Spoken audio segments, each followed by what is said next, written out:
paz do Senhor a toda a amada igreja, que o Espírito Santo possa estar fazendo habitação em cada coração essa noite, que Deus possa estar presente na sua vida, possa estar presente nessa reunião, que Deus abençoe a cada um dos irmãos. Vamos nos colocar de pé nessa noite, fazer primeiramente, uma leitura bíblica, que está em Salmo de número 15, os irmãos que estiverem com suas Bíblias, puderem acompanhar, ou suas Bíblias online, quem não, acho que vai ser projetado aqui no quadro, né, no nosso projetor aí no slide.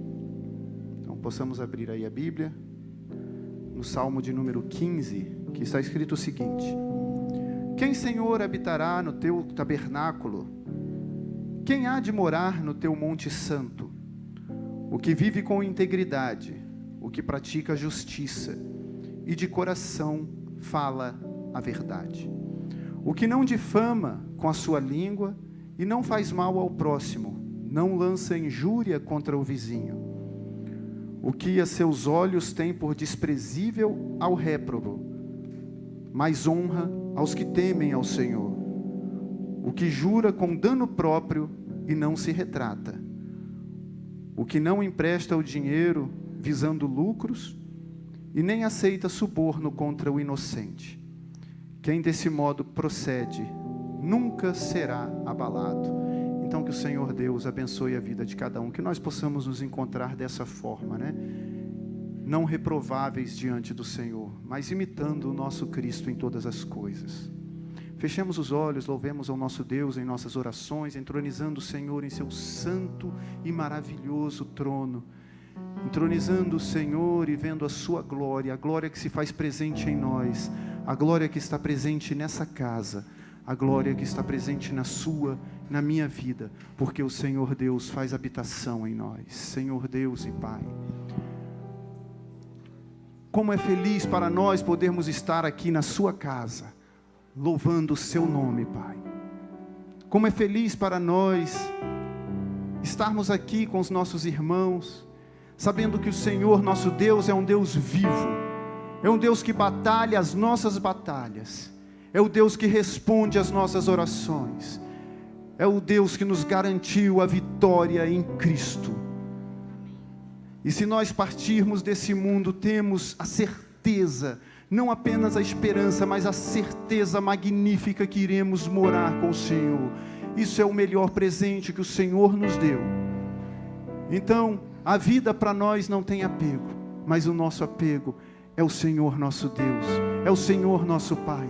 Então o nosso coração se alegra de estar aqui essa noite na tua casa, na tua presença, porque o Senhor Deus, o Senhor Deus, o Senhor Deus é o nosso refrigério, é o nosso refúgio, é o nosso socorro presente na angústia.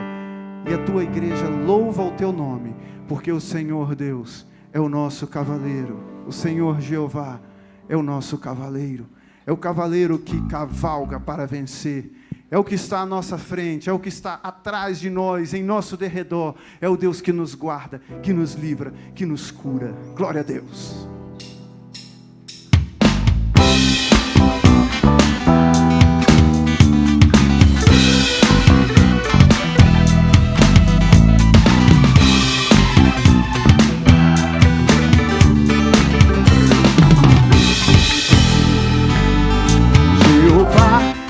Teu cavaleiro que cavalga para vencer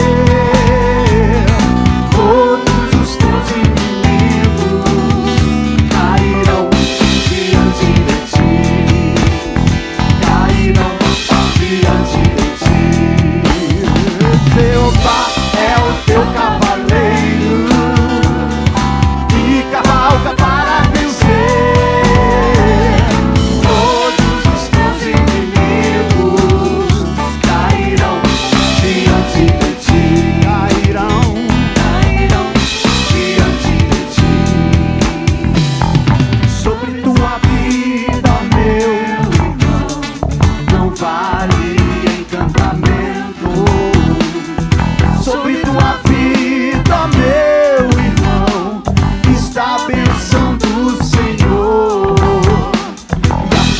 Dos teus opressores nunca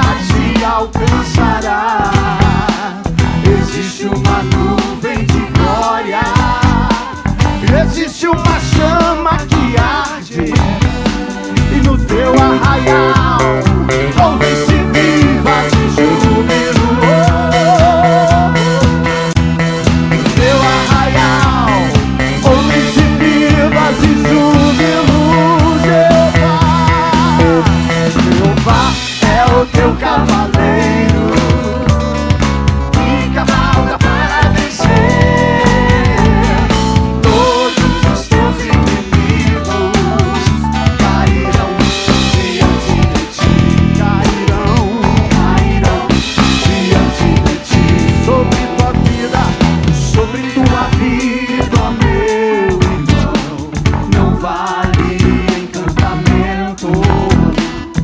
Sobre tua vida, ó meu irmão, está a bênção do Senhor.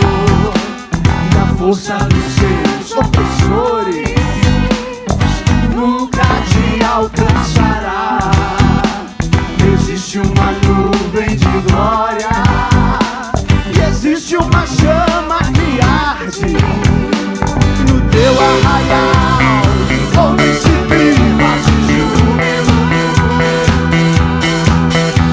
No teu arraial, ouvem-se vivas de júbilo.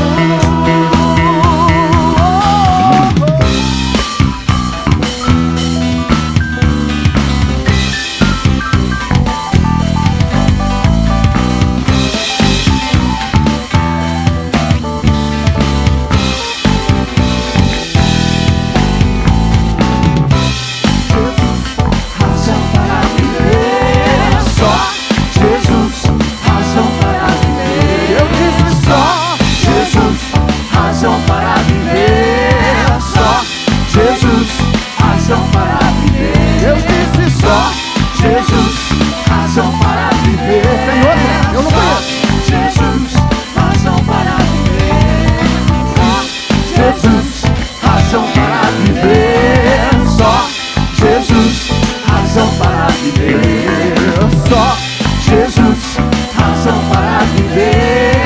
Só Jesus, razão para viver. Com Cristo meu barco nunca vai afundar. Com Cristo meu barco nunca vai afundar. Com Cristo meu barco nunca vai afundar. Não, não, não, não. Com Cristo meu barco nunca vai afundar. Com Cristo meu barco nunca vai afundar. Com Cristo meu barco nunca vai afundar. Não, não, não, não. Só Jesus, razão para viver. E a igreja canta. Só Jesus, razão para viver. Só Jesus, razão para viver. Só Jesus, razão para viver. Só Jesus, razão para viver. Só Jesus, razão para viver. Mais uma vez. Jesus, razão para viver. Só Jesus, razão para viver.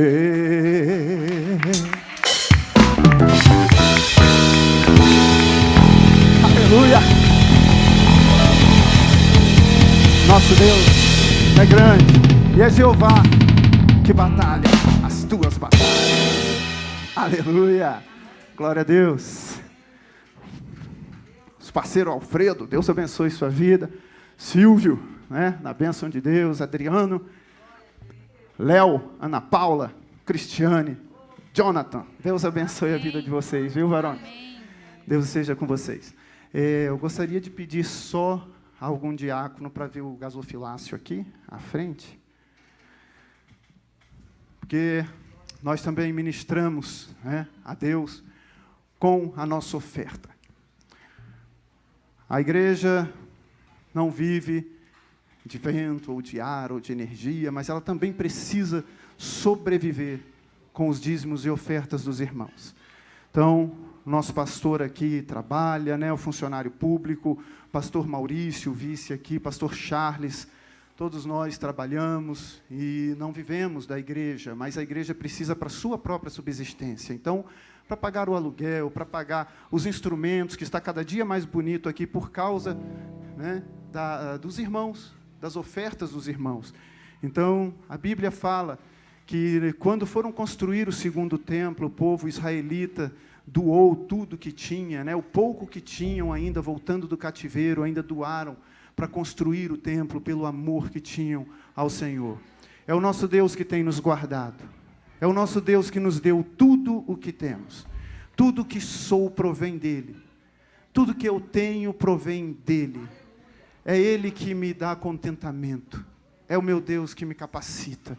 Então, devolvo não a Deus, mas eu devolvo a essa igreja, para que possa manter as portas abertas e possa assistir os irmãos e possa aqui atender pessoas que quantas vezes vêm aqui buscar apoio, buscar um reforço espiritual, buscar oração, e a igreja tem que estar com portas abertas. O mundo não pode vencer a igreja.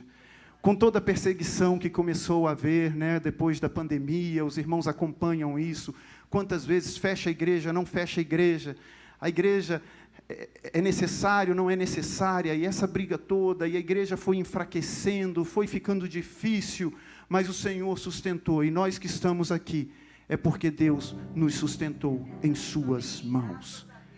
Deus não nos deixou enfraquecer, Deus não nos deixou esmorecer, e se você está aqui, é porque Deus fez questão da sua vida. Então o que nós podemos fazer hoje, é ofertar ao nosso Deus, um pouco daquilo que Ele já nos deu, para a manutenção dessa obra, para a manutenção dessa casa. Não, como eu disse, que nenhum de nós precise aqui viver das ofertas, ninguém vive da oferta dos irmãos, a igreja aqui, cada pastor tem o seu próprio sustento. Tudo que entra aqui é única e exclusivamente para a obra do Senhor. Amém?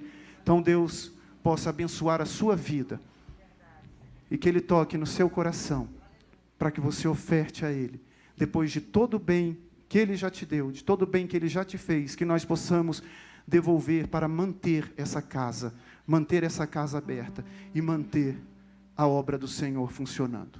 Por amor, não por pressão, mas porque nós amamos o nosso Deus. Aleluia, no nome de Jesus. Enquanto cantamos essa canção, os irmãos podem estar à vontade para ofertar, amém?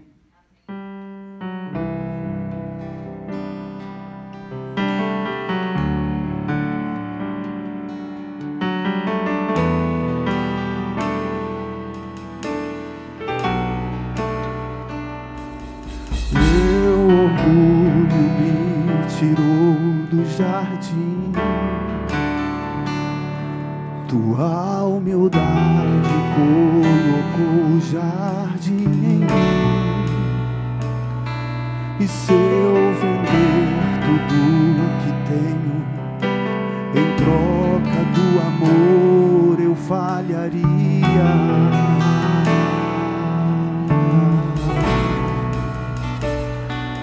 Pois o amor não se compra e não se merece.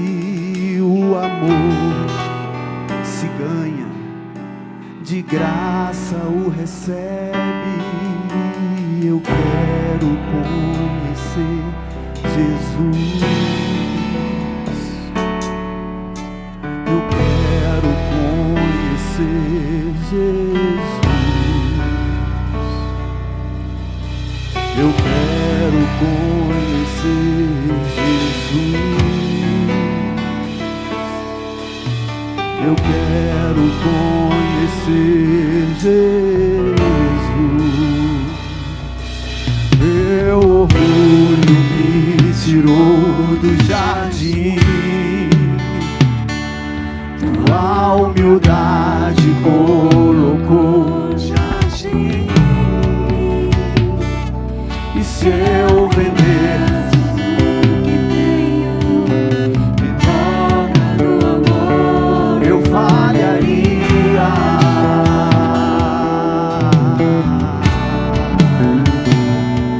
Pois o amor não se compra, nem se merece. O amor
Declara isso, meu amado. Senhor, Tu és o mais belo, Pai. Milhares e milhares, o meu amado é o mais belo entre milhares e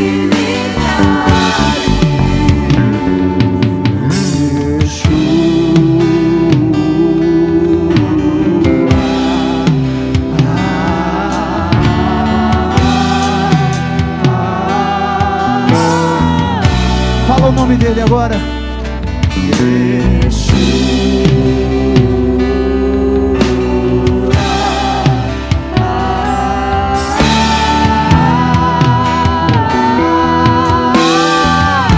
Deixa esse nome limpar o teu coração e tua mente. Oh, Yeshua. Deixa esse nome mudar a tua vida. Deixa esse nome transformar você em uma nova criatura. Yeshua, Yeshua, Yeshua.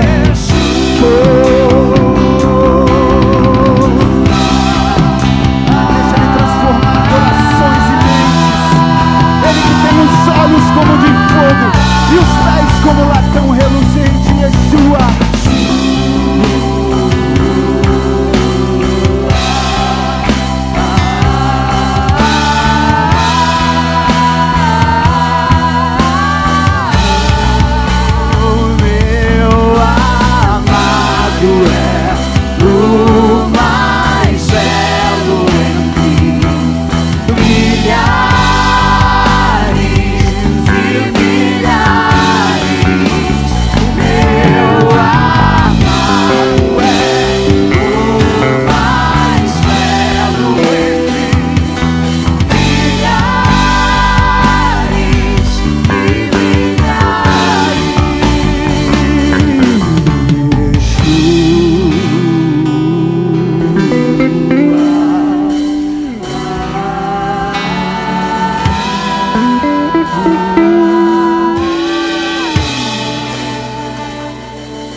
Essa música, ela fala de uma passagem.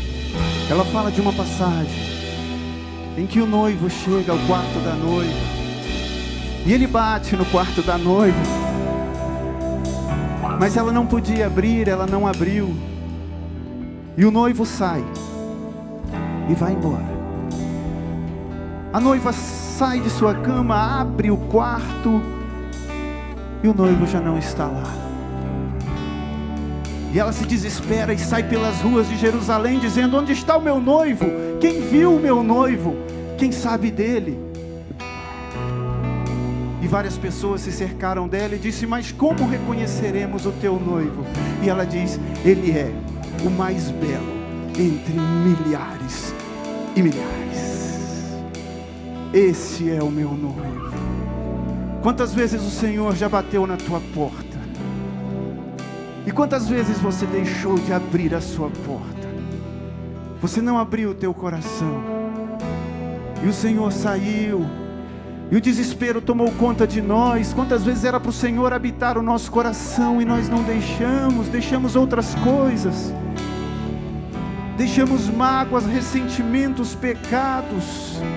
Vieram e habitaram o nosso coração e nós não deixamos o nosso amado morar conosco. E Ele era o melhor que tinha para nós. E agora nós saímos e dizemos: cadê o meu amado? Ele é o mais belo entre milhares e milhares. Ele é Yeshua. Ele é o Senhor Jesus. Senhor Jesus, habita o nosso coração. Falemos o nome dele agora. Yeshua.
Olhos de fogo, Senhor.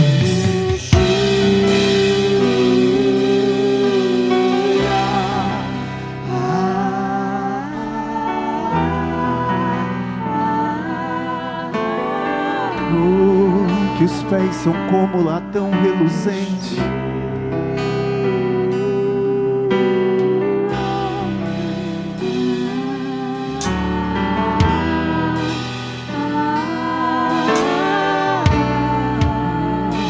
Vencedor.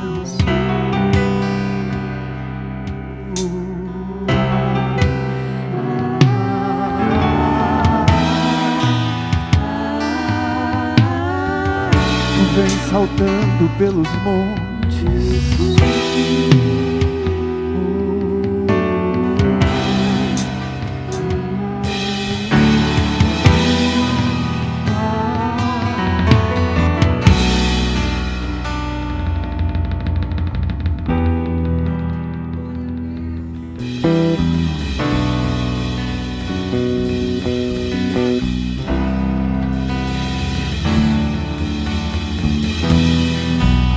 Vem saltando os montes, Senhor.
de nosso Senhor. Aleluia.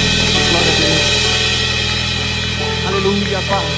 Glorificado seja o nome de nosso Deus. Aleluia. Quantos acreditam aqui de coração,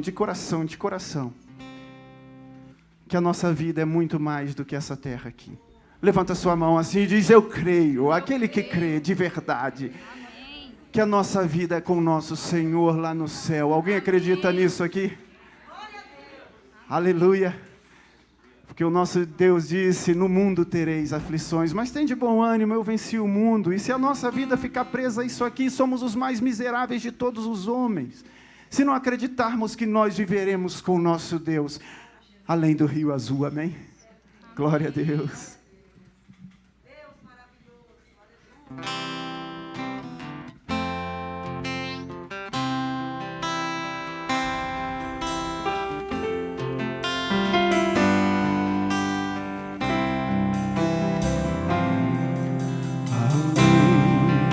Do rio azul, as ruas são de ouro e de cristais. Ali tudo é vida, ali tudo é paz, morte e choro. Nunca mais tristeza e dor, nunca mais. Além do rio azul, as ruas são de ouro e de cristais.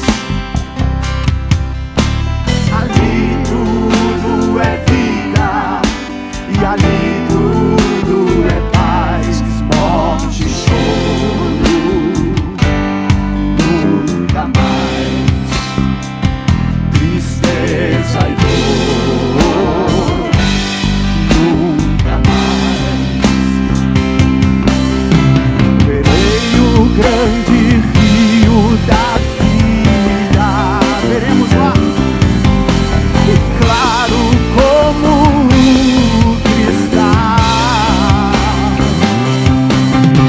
verei a face do meu mestre querido. Não haverá mais noite ali, não haverá ninguém nunca amor. Verei os olhos de Jesus e tocarei seu corpo, enfim, não haverá mais noite ali, não haverá nenhum amor. Verei os olhos de Jesus e tocarei seu corpo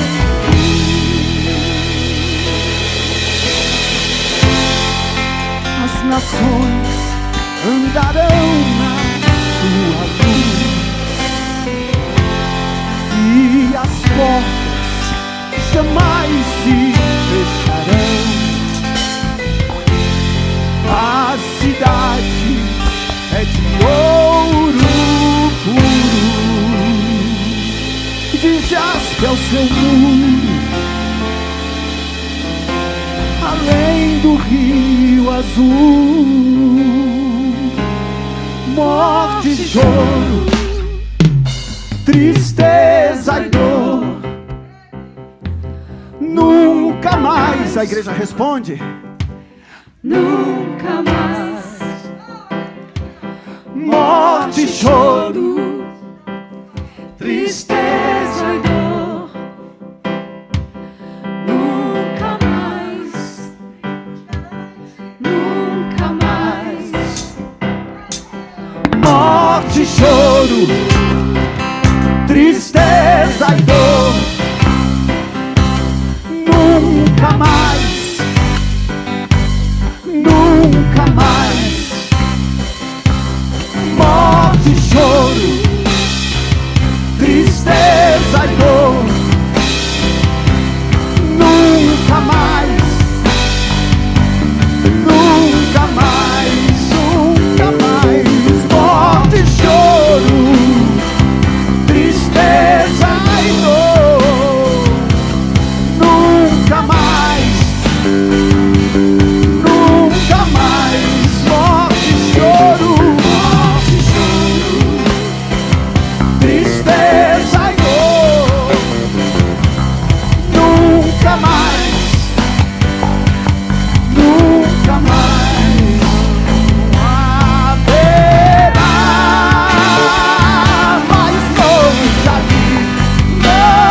paz do Senhor Jesus seja com todos, sejam todos muito bem-vindos. Eu gostaria de perguntar aqui esta noite, quantos nos visitam pela primeira vez? Acene com a mão, por gentileza, para que a gente possa conhecê-lo. Primeira vez? Todos aqui já estão familiarizados com a igreja, sintam-se todos acolhidos, abraçados. Podem sentar, meus irmãos. Quero chamar aqui à frente as nossas crianças, vamos orar pelas nossas crianças. Teremos uma atividade especial voltada para elas, as nossas crianças. Amém? Aleluias.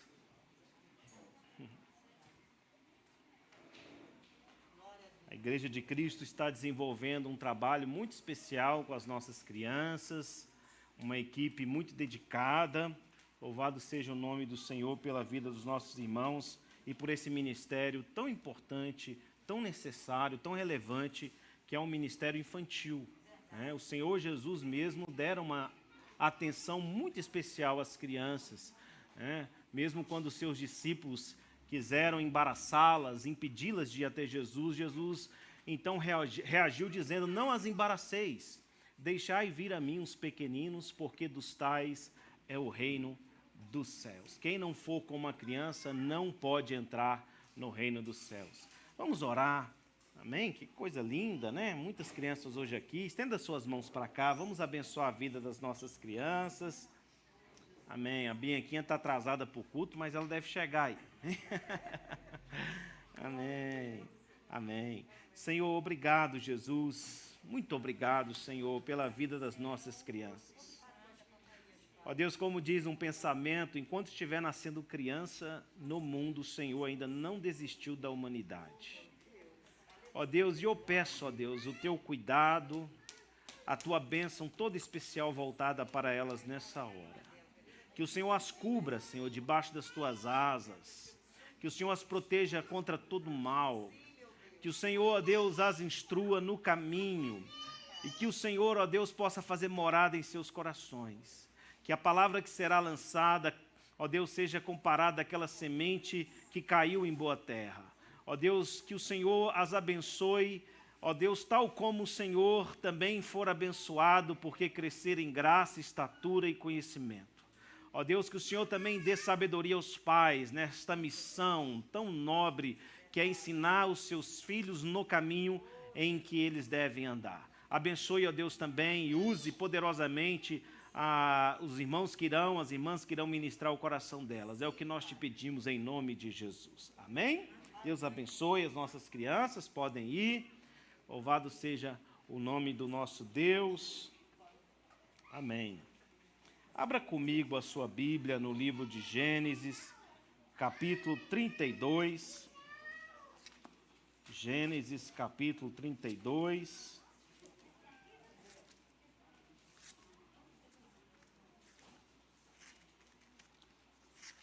Quero ler do verso 22 ao 32. Gênesis 32, do verso 22 ao 32. Essa narrativa aqui, tão conhecida e tão cheia de lições para nós. Diz assim a palavra de Deus. Vamos ficar em pé para fazer a leitura da palavra? Gênesis 32, a partir do verso 22. São apenas 10 versículos.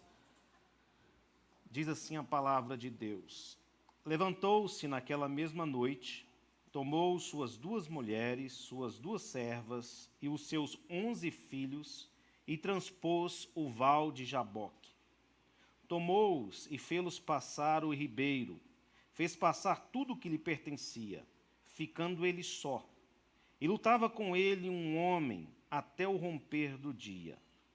Vendo este que não podia com ele, tocou-lhe na articulação da coxa, deslocou-se a junta da coxa de Jacó na luta com o homem.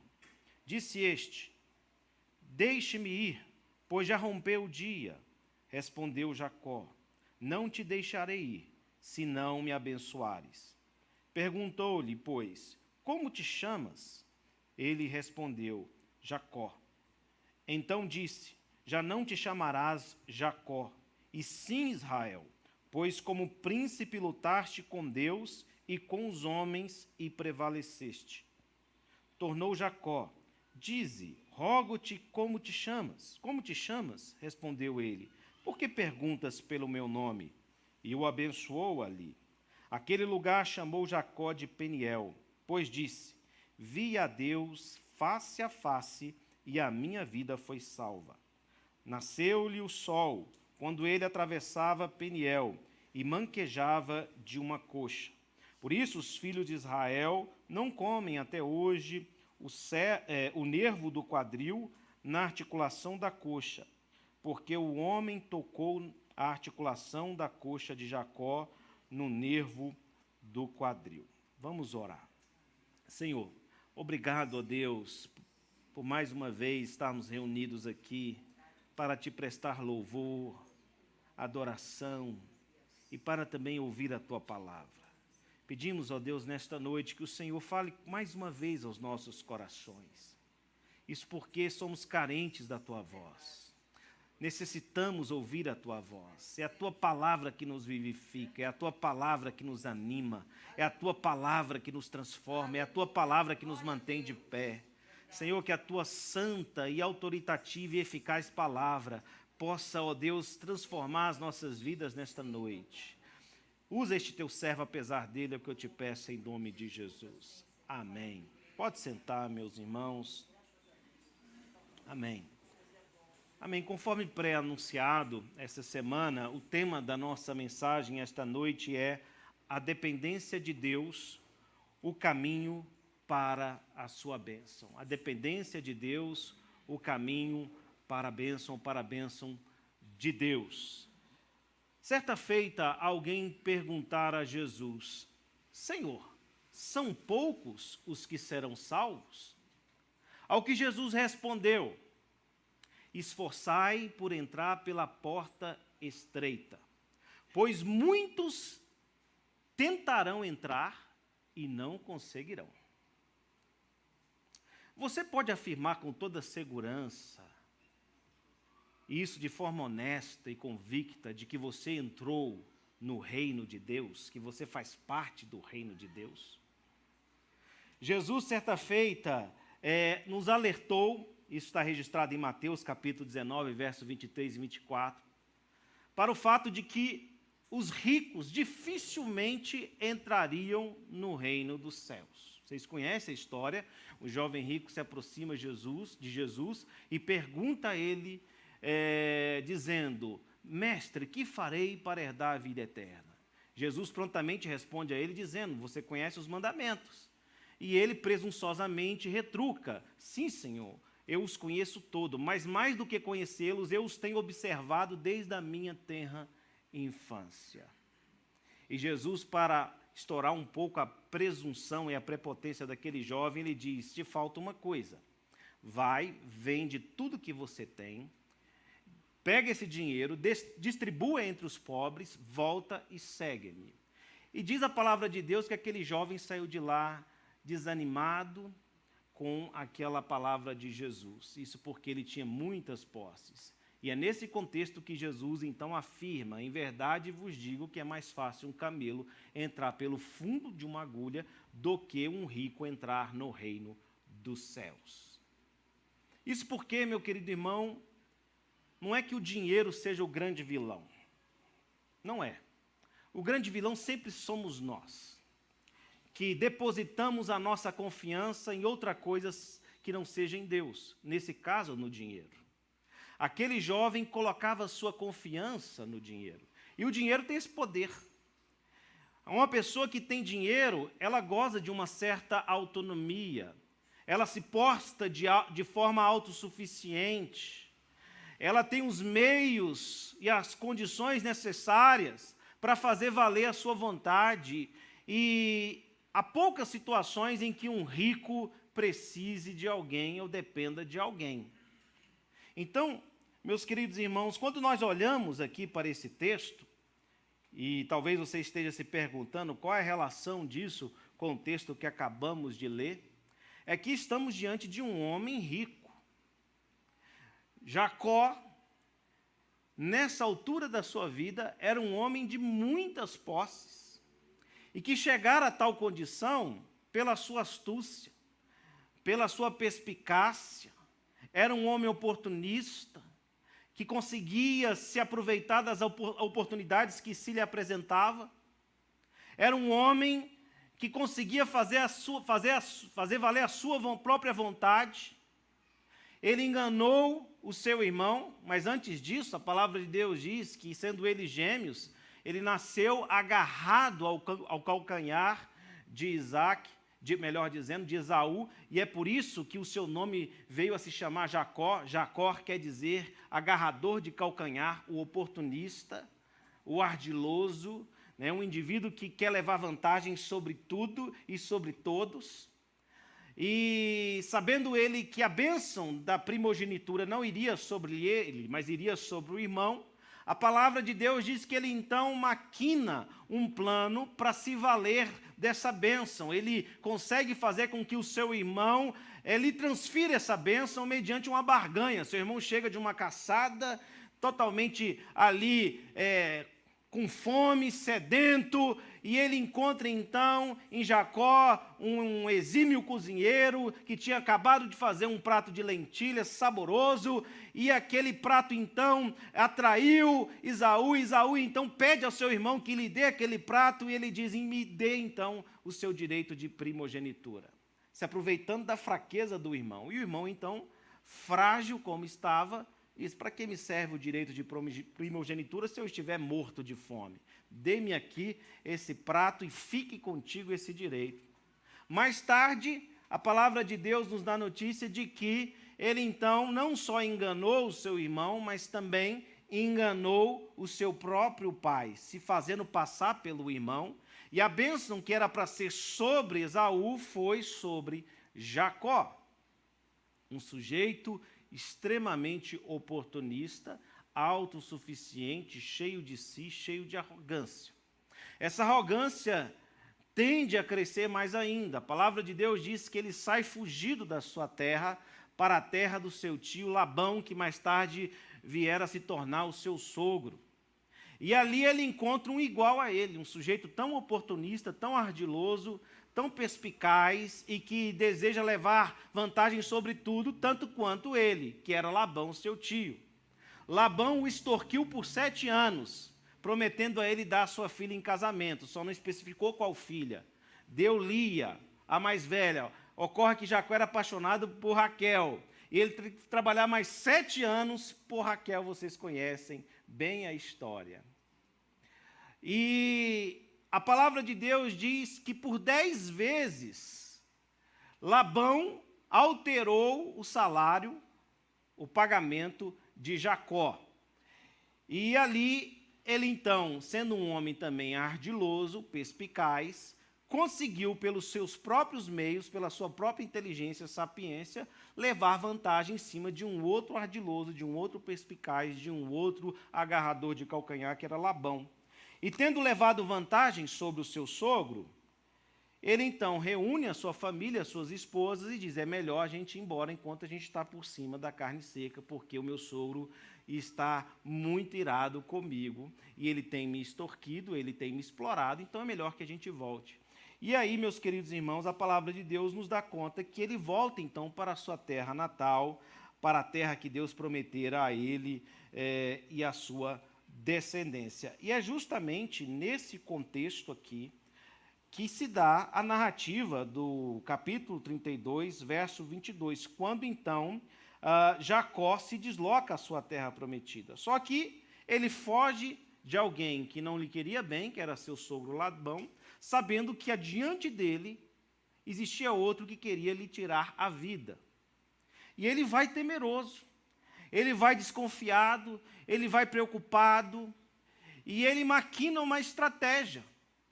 Ele veste a capa da humildade. E ele manda servos ao encontro do seu irmão Esaú. E diz a palavra de Deus que ele manda uma mensagem a Esaú. E nessa mensagem, ele se autocoloca como servo de Esaú. Eu, Jacó, o seu servo. E se refere a Esaú como seu senhor. Mais do que isso, ele separa 550 animais para presentear o seu irmão. Mas a palavra de Deus diz que esses mensageiros voltam e dão uma notícia que preocupou ainda mais Jacó. Ele diz: olha, nós falamos tudo quanto você nos ordenou falar, mas o seu irmão resolveu vir a teu encontro. E ele não vem sozinho, não. Ele vem com 400 homens. Perdeu completamente o sono. Estava de noite. E ele preocupado: meu Deus, já sei, vamos deixar os presentes no meio do caminho. Quem sabe isso vai aplacar a ira do meu irmão. Né?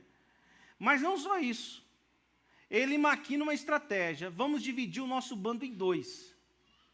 Porque se Esaú resolver perseguir um bando e matá-lo, o outro se salvará.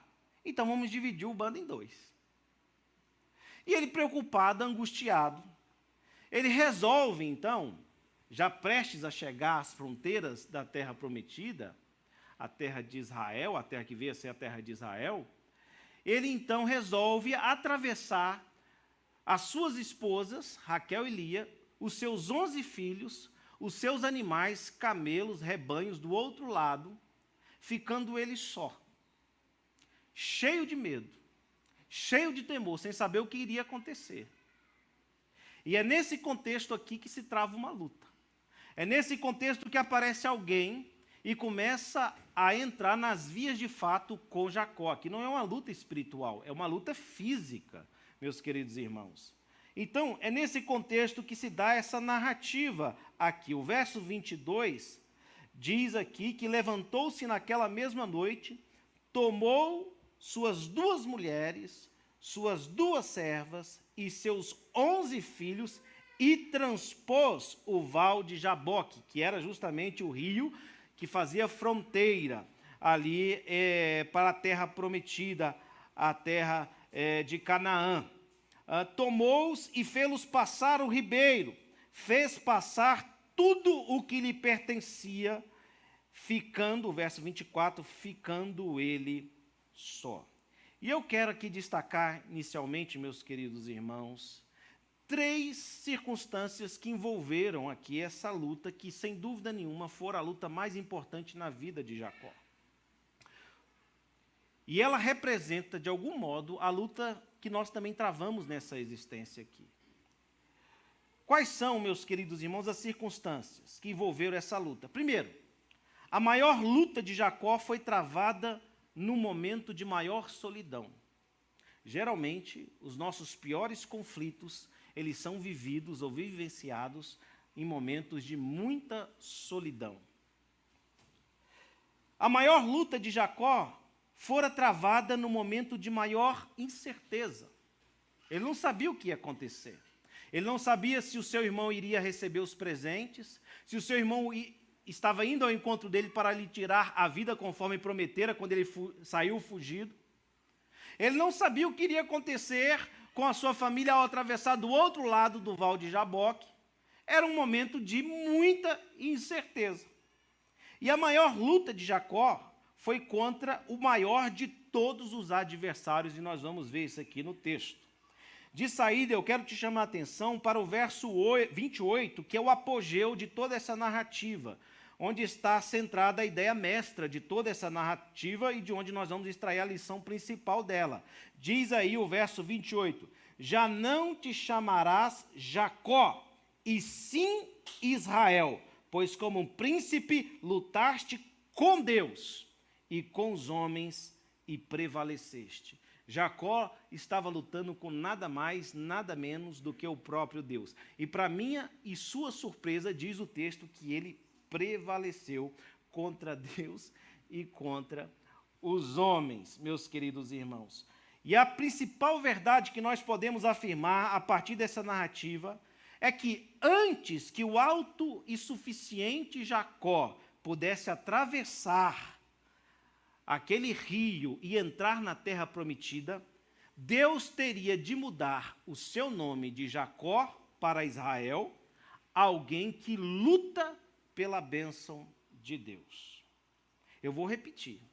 Antes que Jacó pudesse finalmente atravessar o rio, o val de Jaboque, para entrar na terra prometida, Deus teria que mudar o seu nome de Jacó para Israel, alguém que luta com Deus pela a sua bênção.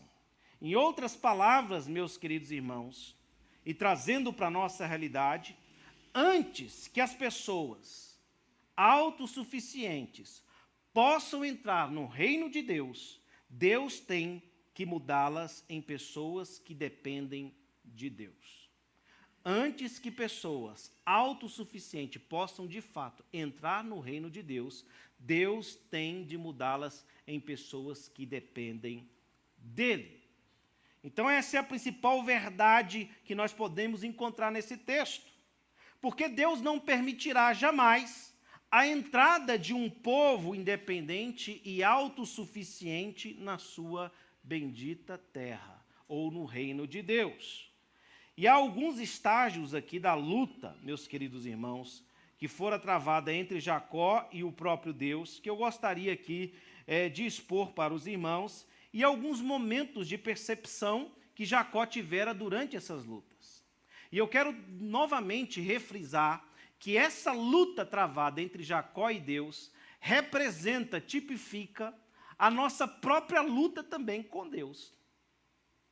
Eu e você, de alguma maneira, podemos nos identificar aqui com a luta de Jacó.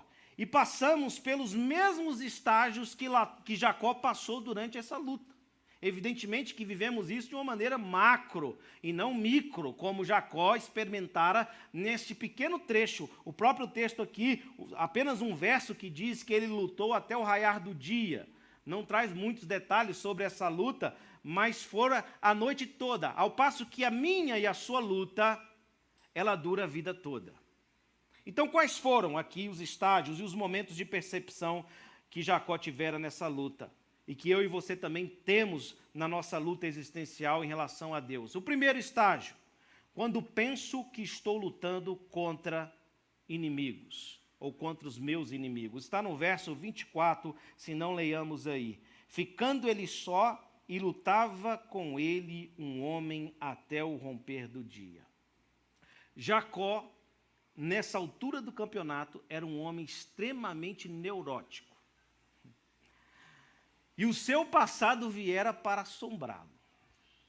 Ele sai fugido da terra do seu sogro, sem saber se o seu sogro iria atrás dele para tentar reaver a riqueza que ele tomara pela sua própria astúcia, Jacó tomara pela sua própria astúcia. Vai a um lugar onde há um inimigo, o seu próprio irmão, que prometera a ele tirar-lhe a vida, e está numa noite escura. E diz a palavra de Deus que, de repente, aparece um homem e começa a travar com ele uma briga. Pode ser Labão, pode ser seu irmão, pode ser um assaltante, e Jacó está apavorado, morrendo de medo, porque são muitos os inimigos e muitos os fantasmas para atormentá-lo. Jacó tinha criado, meus queridos irmãos, um rastro de inimigos atrás de si. Atrás havia esse sogro embusteiro e trapaceiro. À frente, um potencial irmão vingador. E aquele homem pode ser um assaltante também, que veio para assaltá-lo. O que significa isso, irmãos? Que muitas vezes na nossa vida, o passado vem nos assustar. Momentos de solidão, momentos de incerteza, tendemos a nos tornar pessoas também neuróticas. Vemos inimigos onde não há. Os momentos em que mais pensamos que os inimigos estão nos atacando são aqueles momentos de fragilidade, de solidão e de medo. Todos nós, em algum momento da nossa vida aqui, já experimentamos isso. Né? Quando você está sendo assombrado pelos seus próprios pecados, você que se acha um homem autossuficiente, uma mulher autossuficiente, bem resolvido, bem resolvida, de repente se vê só, cheio de inimigos ao seu redor. Aí você começa a neurotizar. Estão falando de mim. Alguém está maquinando o mal contra mim. O que será que vai acontecer comigo no meu trabalho? Que vai acontecer comigo na minha família? Estão conspirando contra mim, estão querendo me fazer mal por causa dos pecados que eu cometi, porque eu fui um homem astuto, eu fui uma mulher maquiavélica, eu estou cheio de pecados e os pecados vieram me assombrar. E você tende a ficar neurótico, paranoico, vê inimigo onde não há. E você começa a tratar pessoas que não são seus inimigos como se fossem seus próprios inimigos, porque aquele que estava diante de Jacó não era seu inimigo, mas ele achava que era. E pior, em momentos de neurose, dificilmente nós reconhecemos quem são as pessoas que estão perto de nós. Perdemos a nossa capacidade de discernir quem são as pessoas e as suas intenções. Essa é uma consequência de quem carrega atrás de si um rastro de maldade e de pecado. E todos nós, em algum momento, já vivemos situações assim. Segundo estágio da luta é quando eu percebo que, na verdade, eu não estou lutando contra o inimigo, mas eu estou lutando contra o próprio Deus. Está no verso 20 e 26. Diz aí, 25 e 26.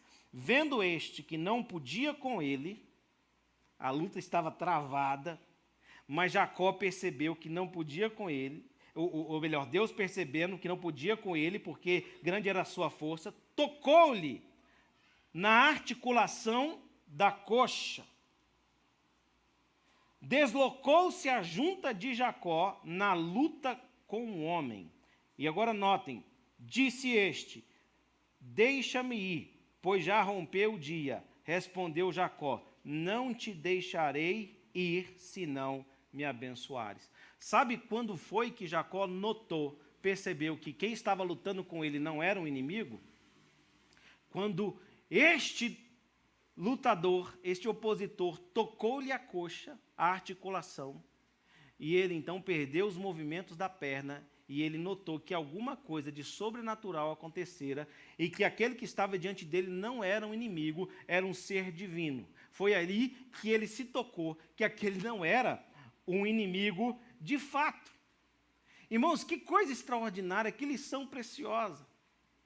Porque às vezes estamos vivendo momentos de neurose mesmo, de discernimento embotado, sem sabermos nada do que vai acontecer, da realidade ao nosso redor, do mundo espiritual, e muitas vezes nos vemos lutando contra o próprio Deus, sem saber que estamos lutando contra Deus. Você já parou para pensar que você pode estar vivendo situações em que você está guerreando, achando que é um inimigo, achando que é o diabo, achando que é uma situação adversa, achando que é alguém que quer o seu mal, quando na verdade é o próprio Deus que está diante de você, e é contra ele que você está lutando. E nessa hora, só um milagre para nos despertar, só um saculejo divino para nos abrir os olhos e nos fazer ver que, na verdade, contra quem nós estamos lutando é contra o próprio Deus. Não é contra o inimigo, não é contra Esaú, não é contra Labão, não é contra o malfeitor, não é contra ninguém, é contra o próprio Deus. Deus teve que tocar a sua coxa, disjuntar as suas articulações, para que ele então se despertasse para o fato de que era o próprio Deus que estava diante dele, meus queridos irmãos. Às vezes Deus faz isso comigo e com você. Dá um saculejo, né? Para a gente acordar da nossa neurose. Porque às vezes a gente fica assustado. Assustado com o futuro, assustado por causa dos pecados do passado que nos assombram, assustado com tanta coisa, a gente não discerne a realidade, não discerne o mundo espiritual, sai desferindo o golpe para todo lado, sem saber em quem acertei. E aí, é necessário que Deus nos dê um saculejo, opere alguma manifestação miraculosa para que a gente desperte e a gente saiba que, na verdade, quem está diante de nós não é o inimigo, é o próprio Deus. É o próprio Deus. Era Deus que foi ao encontro de Jacó e esse começou a lutar contra o próprio Deus. Os filhos de Adão, meus queridos irmãos, são também autossuficientes. São movidos pelo próprio orgulho e lutam a vida inteira contra Deus e não se dão conta disso. O pecado inicial e que nos fez separar de Deus foi o pecado do orgulho. A serpente dissera a Eva e Adão: olha, come do fruto, porque do dia que vocês comerem desse fruto, vocês se tornarão autônomos, independentes, iguais a Deus, conhecerão o bem e o mal, não dependerão mais de Deus.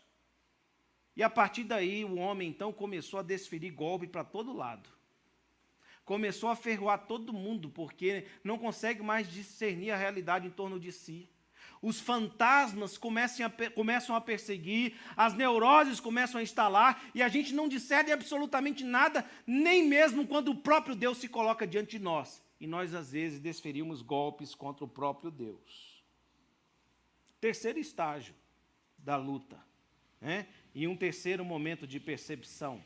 Quando eu descubro que o verdadeiro inimigo não é Deus, mas é o meu próprio orgulho, e é o que causa todo esse sofrimento. Esse espírito de autossuficiência, de orgulho, meus queridos irmãos, que nos leva a viver as paranoias, neuroses, que nos leva a viver o sofrimento da solidão, o sofrimento do abandono, sensação de abandono, o sofrimento da sensação de incerteza. Tudo isso tem a sua raiz no orgulho. No orgulho. Notem aí o que diz o verso 26 e 27, mais uma vez: deixe-me ir, pois já rompeu o dia. Respondeu Jacó: não te deixarei ir, se não me abençoares. E aí, meus queridos irmãos, notem a pergunta que o próprio Deus faz a Jacó. Perguntou-lhe, pois, como te chamas? Como te chamas? E ele respondeu, talvez de maneira muito constrangida: Jacó, o agarrador de calcanhares, o argiloso, o autossuficiente, o pecador, sou eu, Jacó, sou eu, o pecador que está diante do Senhor. Quando Jacó confessa o seu nome para Deus, em outras palavras, ele está confessando também a sua própria fraqueza, o seu próprio orgulho, a sua própria autossuficiência. Esse é um outro estágio que atingimos na nossa vida espiritual. Notem que começamos a nossa caminhada nessa terra desferindo golpes, cheio de temores, cheios de incertezas, sentindo a solidão da existência, o vazio existencial, achando que todos conspiram contra nós, achando que todos querem o nosso mal, e a gente não sabe contra quem está lutando. Às vezes estamos lutando contra o próprio Deus. Daqui a pouco eu percebo que estou lutando contra o próprio Deus.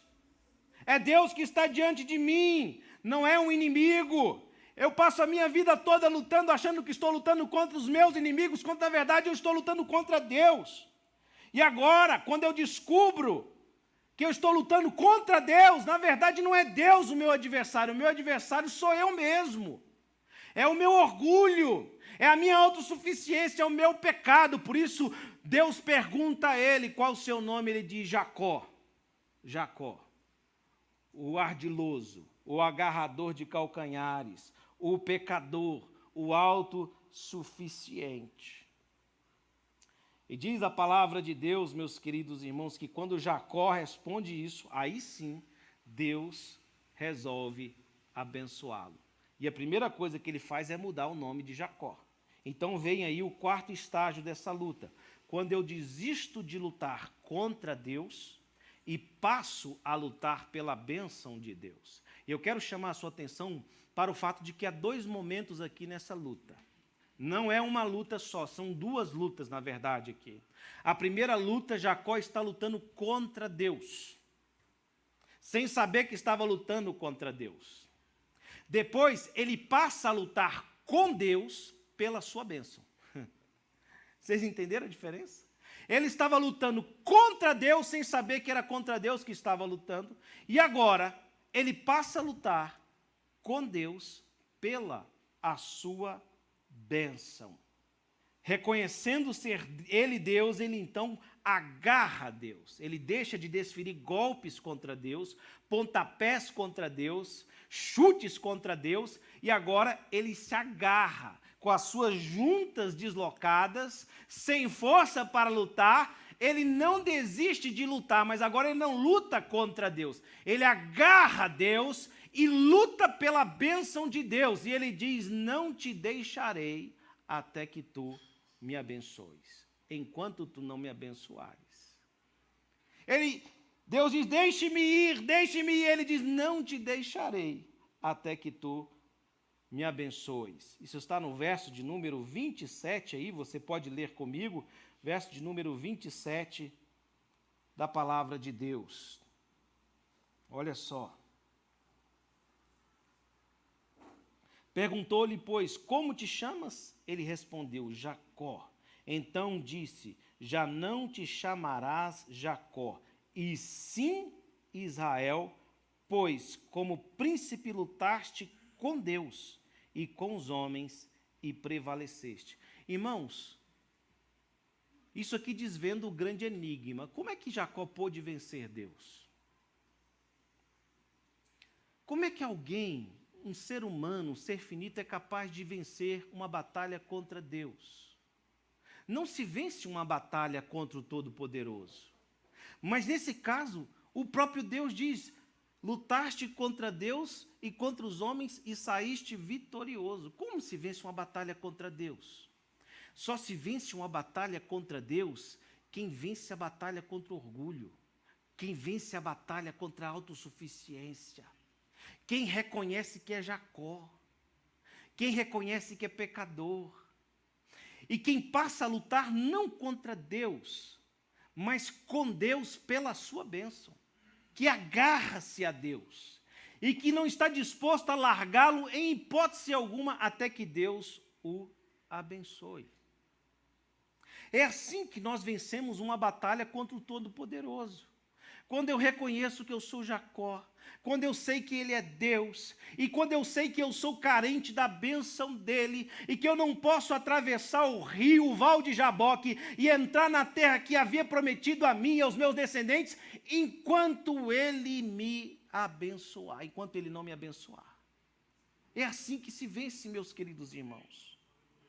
Muitos de nós vivemos a vida sem discernir isso, desferindo o golpe para todo lado, gente revoltada, gente amargurada contra todos e contra tudo, quanto na verdade está lutando contra o próprio Deus, filho de Adão, filho de Eva. Mas se pela graça de Deus, num sopro divino, você consegue discernir que não é contra inimigos que você está lutando, é contra Deus. Você pode mudar o quadro dessa batalha, não deixar de lutar, mas não lutar contra Deus, lutar com Deus pela sua bênção, reconhecendo que é pecador, reconhecendo que é fraco, reconhecendo que tem um passado que o condena, reconhecendo que é um ardiloso, reconhecendo que viveu uma vida de autossuficiência e dizendo para Deus: eu não te deixarei enquanto não me abençoares. Até que ele ouviu da parte de Deus: não chamarás mais Jacó, e sim Israel. Como é que o povo de Israel leu essa passagem? Porque quem escreveu isso aqui foi Moisés. Como é que o povo de Israel deveria ler essa passagem? Por exemplo, quando tinha atravessado o deserto, Deus tinha livrado o povo do cativeiro e estava prestes a entrar à terra prometida. Eles liam essa passagem com ceticismo. Caso contrário, os 10 espias não teriam dado um relatório negativo, pessimista.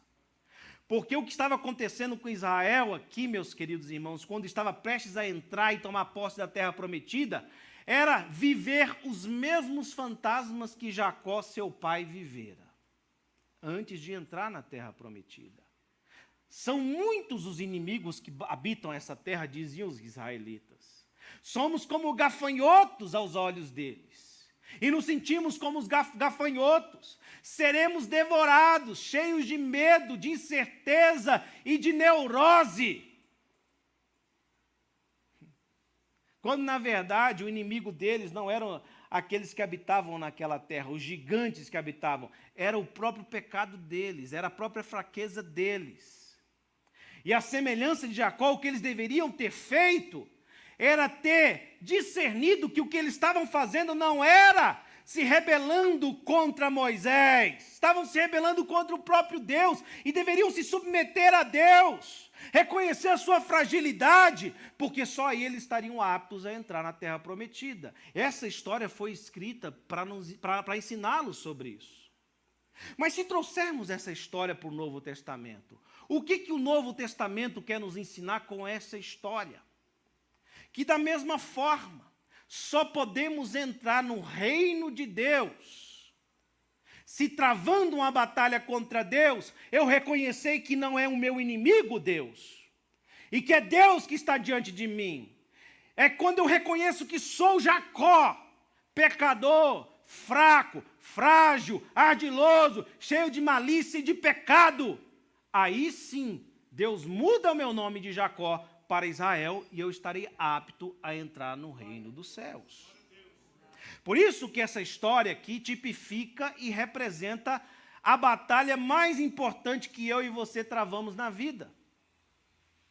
Travamos uma batalha contra Deus. Naturalmente, nascemos nessa terra travando uma batalha contra Deus, porque o nosso pecado faz separação entre nós e o nosso Deus. E nem todos conseguem discernir que é contra Deus que passam a sua vida toda lutando. Nem todos conseguem entender que o verdadeiro inimigo não são os que estão do lado de fora, mas é o que está do lado de dentro, é o orgulho, é o seu pecado. Nem todos têm a disposição de enfrentar agora uma batalha santa, de se agarrar a Deus e esperar que Ele o abençoe. É por isso, meus queridos irmãos, que o texto diz que são poucos que entram no céu. E é por isso que Jesus diz, esforçai-vos por entrar pela porta estreita. Aí você diz, ora, pastor, a salvação não é pela graça? Não é dom gratuito de Deus? Então é fácil entrar no reino dos céus. A salvação foi comprada pelo sangue de Jesus na cruz do Calvário e, de fato, ela foi dada gratuitamente. Mas o que não te deixa entrar no reino dos céus não é a obra que Jesus realizou. O que não te deixa entrar no reino dos céus, o que muitas vezes não deixam as pessoas entrar no reino dos céus, o que faz com que a porta seja estreita demais para passar, é o meu e o seu orgulho. É o meu e o seu pecado. É a minha e a sua autossuficiência. Porque a palavra de Deus diz, meus queridos irmãos, em Zacarias 4:6, não por força, nem por poder, mas pelo meu Espírito, diz o Senhor.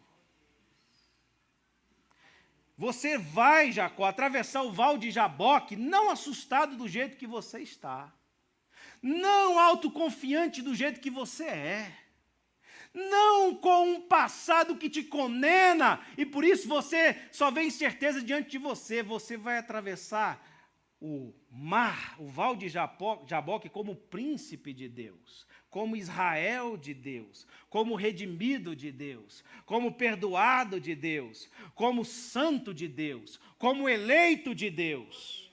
É assim que você vai atravessar. E só atravessa assim quem reconhece o orgulho. Quem reconhece o pecado, meu querido irmão. Quando eu desisto de lutar contra Deus, eu passo a lutar pela bênção de Deus. E por último, quando Deus muda meu caráter e me torna apto para tornar posse da sua bênção. Esse é o último estágio da luta.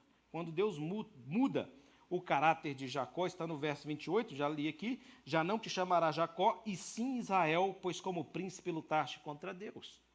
E o que nos diz o Novo Testamento? Lucas 18:17 diz, em verdade vos digo, quem não recebeu o reino de Deus como uma criança, de maneira nenhuma entrará nele. Criança, sem ardios, sem jeitinho, sem malandramente, malandro nenhum entra no céu. Não entra, malandro não entra no céu, irmãos. Não tem jeito, você pode ser ardil, você pode ser perspicaz, você pode ser maquiavélico, isso pode funcionar contra alguns inimigos, mas contra Deus só entra quem confessa que é Jacó, quem é pecador, quem é fraco, quem é limitado, que não merece estar ali, é só esse. Quem não for como uma criança, de maneira nenhuma entrará no reino de Deus. Por isso que Jesus exorta os fariseus: vocês hipócritas, não entram no reino dos céus e fecham as portas para os que querem entrar. Porque vocês depositam a confiança de vocês em Moisés, na lei. Eis quem está diante de vocês, que é maior do que Moisés, do que quem é a lei. É em Jesus que nós devemos depositar a nossa confiança, meu querido irmão.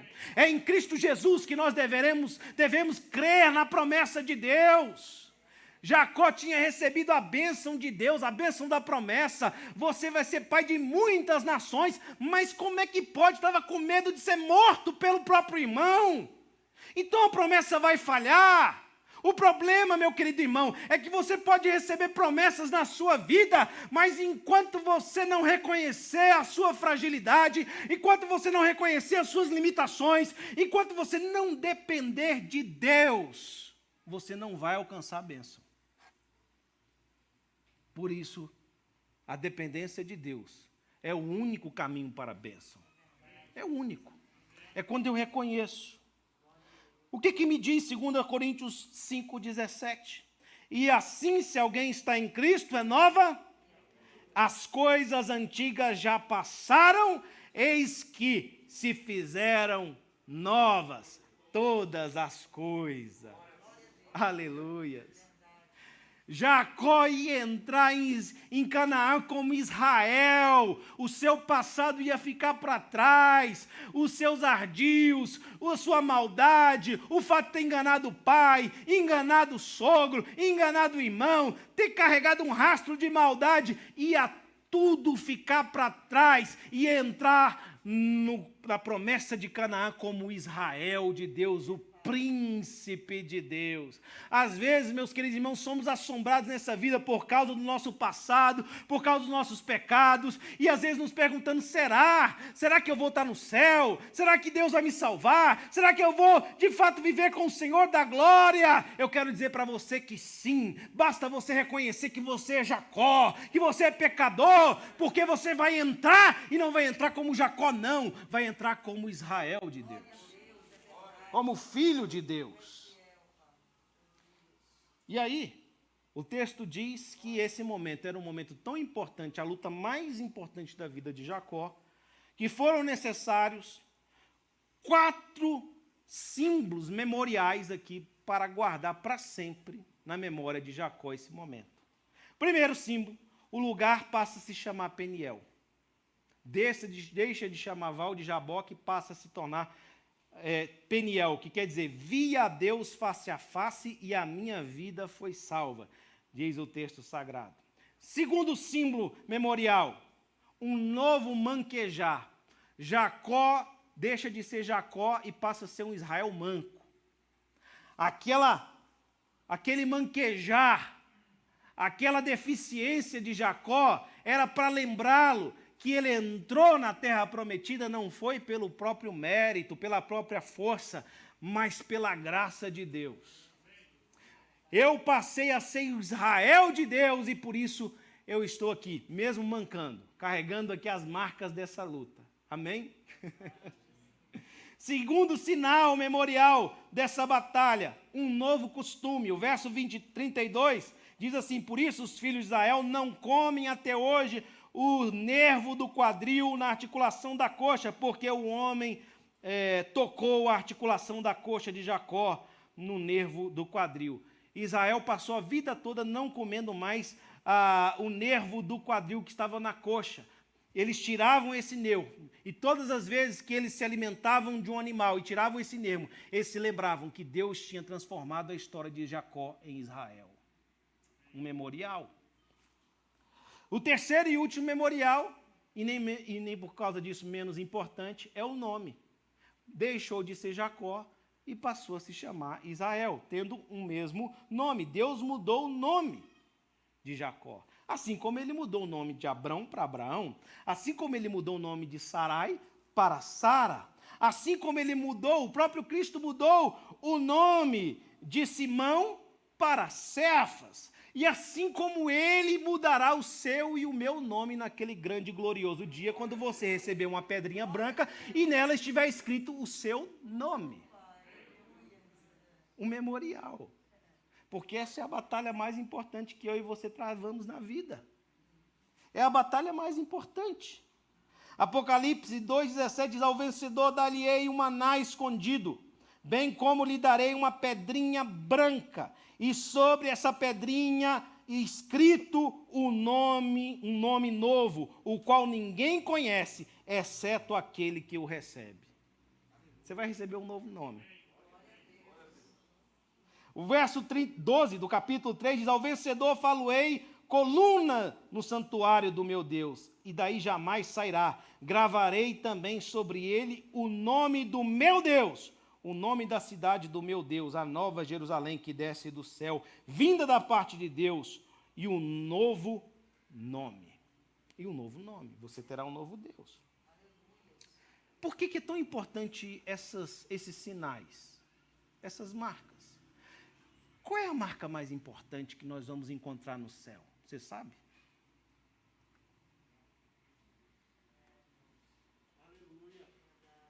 Você sabe por que o único corpo glorificado que vai ter uma marca é de Jesus? Você sabe por quê? Porque todas as vezes que você olhar para aquela marca, você vai entender que você está ali não por causa de você, do seu mérito e das suas obras, mas foi pelos cravos na cruz. O memorial. O memorial é importante.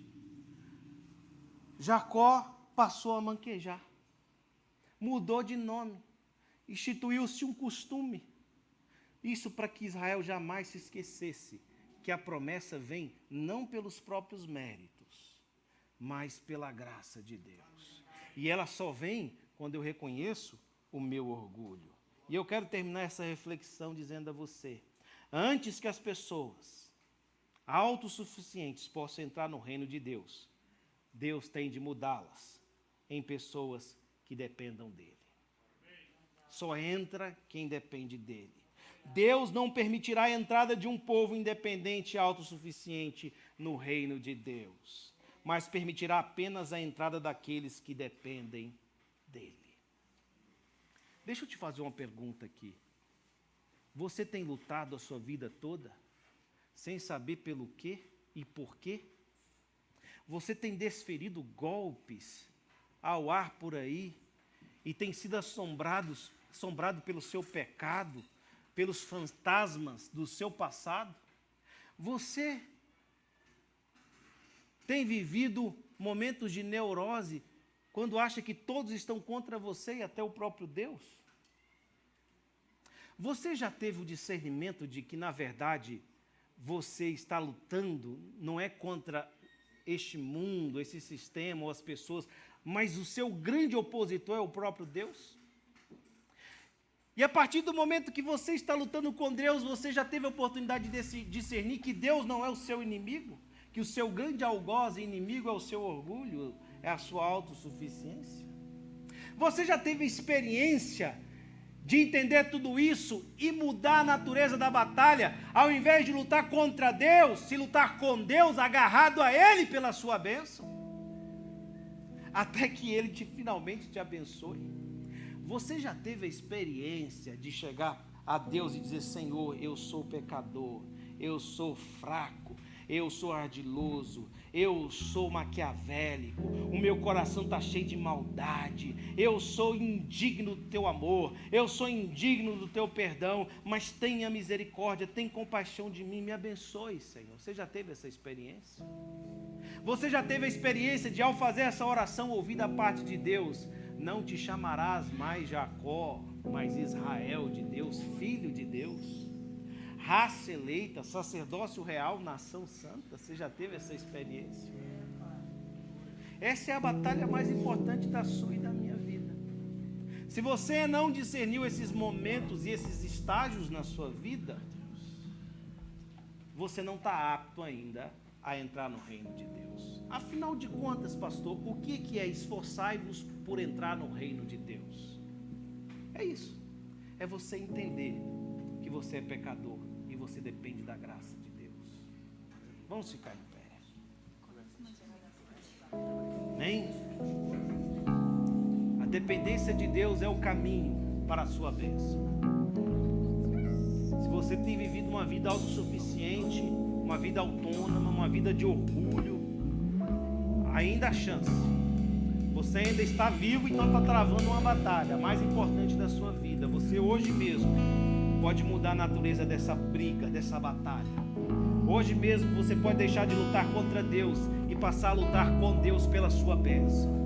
Confessando que você é um pecador, confessando que você é fraco, confessando que você precisa de Deus na sua vida. Jacó, depois que passou por essa experiência, ele entrou confiante na terra prometida. E ele encontrou o seu irmão confiante, porque não foi a partir do seu ardil, da sua generosidade, das 550 ovelhas que ele dera ao seu irmão. Não, foi por causa da bênção de Deus. Deus o abençoou, Deus o fez Israel, por isso ele está confiante. Igualmente você não precisa temer os seus inimigos, você não precisa temer o diabo, você não precisa temer Satanás, que é o seu acusador, se Deus já tiver mudado o seu nome para Israel de Deus. Porque quem te justifica é Deus, quem te faz digno de entrar no reino dos céus é Deus. Senhor, obrigado, Jesus. Obrigado, Senhor, pela tua palavra que nos ensina nesta noite que o único caminho para a sua bênção nas nossas vidas é a dependência do Senhor. Tua palavra diz que o Senhor resiste aos soberbos, mas concede a sua graça aos humildes.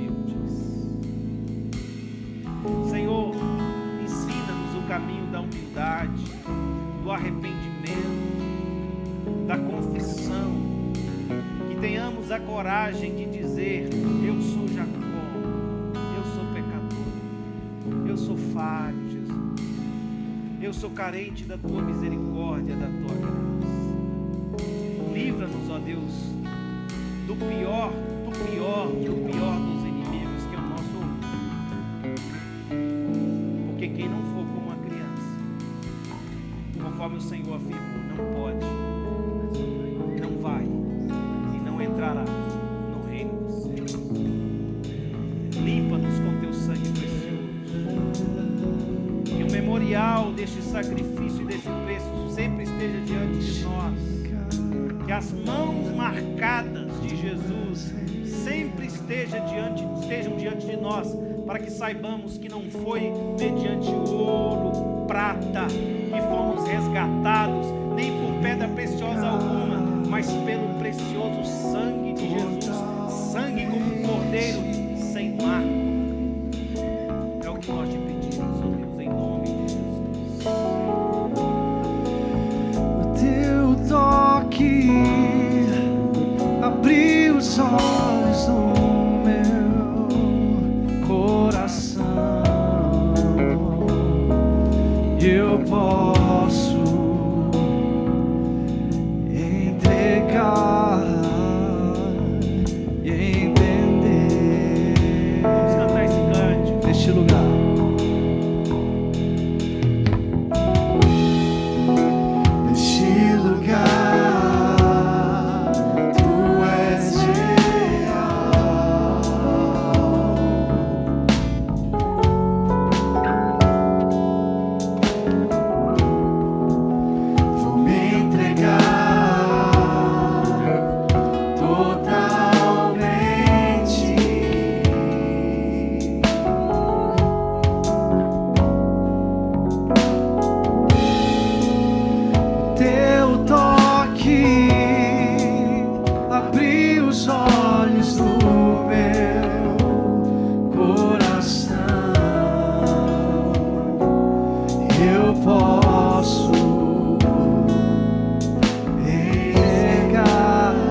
agradecemos pela tua graça, pelo teu perdão, pelo teu sacrifício na cruz.